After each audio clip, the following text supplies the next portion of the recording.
Al-Quran merupakan petunjuk bagi semua manusia.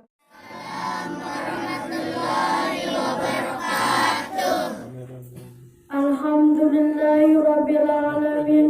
Wassalatu wassalamu ala asrofil anbiya'i wal mursalin wa ala alihi wa sahbihi ajma'in.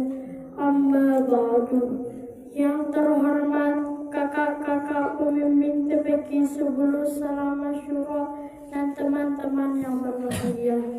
Pertama-tama, marilah kita panjatkan puji syukur kita atas kehadirat Allah Subhanahu wa Ta'ala yang telah memberikan kita nikmat kesehatan dan kesempatan sehingga kita bisa berkumpul di tempat yang mulia ini.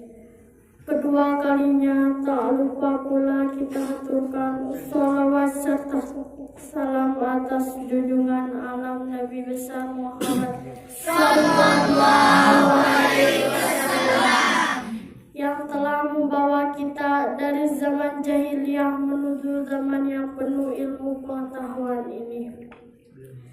Pada kesempatan malam hari ini, saya akan menyampaikan pidato yang berjudul Al-Quran merupakan petunjuk bagi semua manusia.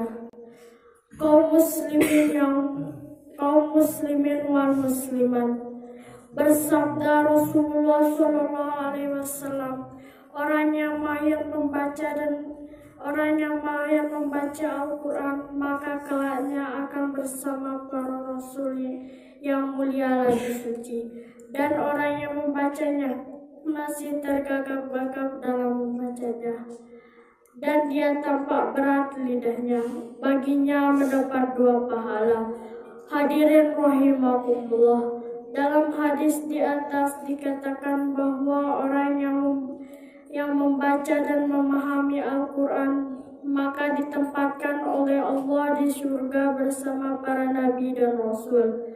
Kaum muslimin yang berbahagia, bagi orang yang baru belajar membaca Al-Quran, dalam membacanya masih terbata-bata karena belum lancar atau mungkin salah, dan tidak mendapatkan dosa sedikit pun baginya, malah justru mendapat 2 pahala, yaitu pahala membacanya dan pahala belajar membacanya. Hadirin rahimakumullah, akhir kata, kalau ada piring yang pecah jangan simpan di dalam peti. Kalau ada kata-kata sayang salah jangan simpan di dalam hati. Wabillahi taufiq wal hidayah. Wassalamualaikum warahmatullahi wabarakatuh.